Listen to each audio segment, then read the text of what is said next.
টাকা পয়সা কিছু দেয়নি আমাকে, আমার ছিল না, শুধু লুঙ্গি আর গেঞ্জি ছাড়া আমার আর কোনো কিছু ছিল না, জুটা সামান্য। তো টাকা নাই, খুব কষ্টে আসলাম। যে প্রথমে আসলাম একটা মোটর বাইকে করে, ওখান থেকে এক লোক আসছিল যে মোটর বাইক নিয়ে, একজন সিঙ্গেল লোক শুধু। তাকে আমি রিকোয়েস্ট করলাম কোনোভাবে আমাকে একটু বারোয়াহাট নিয়ে যাবেন কি না। সে আমার অনেক রিকোয়েস্ট করার পরে রাজি হলো, আমাকে একটু দেখে শুনে দেখে বসতে বললো। তারপর আসলাম ওখান থেকে, আসার পর বারোয়াহাটে নামলাম এবং ওখান থেকে আবার বাড়িতে ফোন দেওয়ার চেষ্টা করলাম আমি। তার ওই যে আমাকে এনে যার মোটর বাইক দিয়ে আমি আসলাম, তাকে বললাম যে আমার তো কিছু নেই, আমি তো খুব ইয়ের মধ্যে আছি, তো আপনার ফোনটাকে আমি ব্যবহার করতে পারি যে বাড়ি থেকে ফোন। না, নাম্বারটা মুখস্থ ছিল আমার, কিন্তু একটা নাম্বার আমি ভুল করতাম বারবার, যে এই 232 জায়গায় 323 বলতাম। মানে আমার বোনের নাম্বারটা আমার মুখস্থ ছিল একদম শুরু থেকে শেষ পর্যন্ত। ওই মাঝখানে 01555-এর পর 232 হতো, ওই জায়গায় বলে 323, বাকি ডিজিটগুলো আমার মনে আছে একদম সঠিক। ওই জায়গায় ভুল করার পর আমি কিছু যোগাযোগ করতে পারলাম না, টাকাও আনতে পারলাম না, তাকে বিদায় দিলাম, টাকা পয়সা আমার ছিল না। অর্ধেক পাউডারে দ্বিগুণ উজ্জ্বলতা, নতুন রিন অ্যাডভান্সড অর্ধেক পাউডারে দ্বিগুণ উজ্জ্বলতা।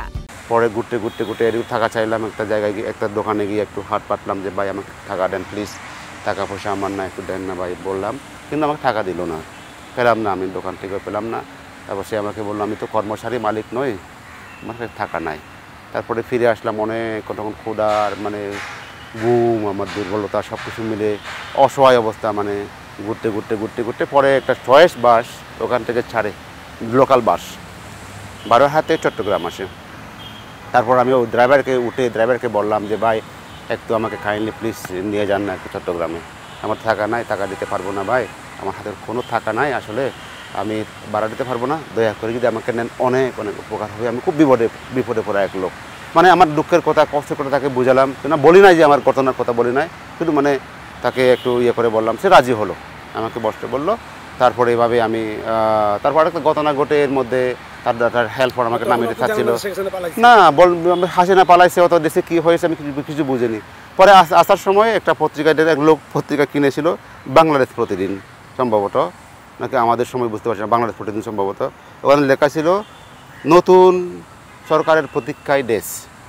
ওইটা দেখে আমি, সেটা প্রায় ঘন্টাখানেক পরে ওইটা দেখে আমি বুঝলাম, তা আমি মনে মনে বললাম যে তাহলে কি হাসিনা ফিনিশ, আবার মধ্যে এরকম একটা ইয়েছে, হাসিনা ফিনিশ, তাহলে কী হলো দেশে।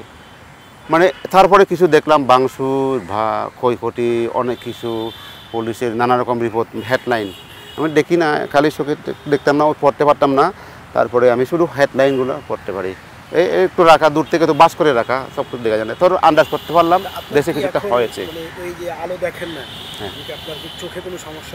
হ্যাঁ, চোখে একটু আমার সমস্যা হয়েছে, আমি আগে তো ঠিকমতো দেখতে পারতাম, পড়তে পারতাম অনেক দূর কোনো, এখন তো আমার অনেক চোখের সমস্যা, আমি ঠিকমতো দেখতে একটু কষ্ট হয়, মানে চশমা না ব্যবহার করলে তেমন মানে ইয়ে করতে পারি না আর কি।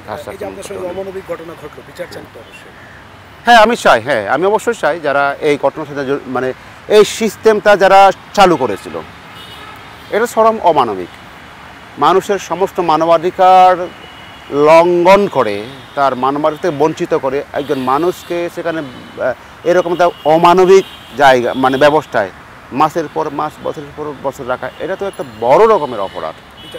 এটার বিচার অবশ্যই আমি চাই, এবং আমি চাই তা এই যারা জড়িত ছিল তৎকালীন এই রাষ্ট্রপ্রধান শেখ হাসিনা, তার নেতৃত্বে আমি বিশ্বাস করি সেই মেইন, সে হচ্ছে আসল, সে সহ যারা দোষী আরও যারা আছে তার সাথে যারা ছিল, তাদের সবাইকে বিচারের আওতায় আনা এবং দৃষ্টান্তমূলক শাস্তি দিয়ে যেন পরবর্তীতে আমার মতো আর কোনো লোক যেন এরকম মানে অবস্থায় না পড়ে, এরকম তার কষ্টের শিকার না হয়, এরকম শিকার না, আর আমার পরিবারের মতো যেন কোনো পরিবারের সেই মানে অব্যক্ত মানে ভাষায় প্রকাশ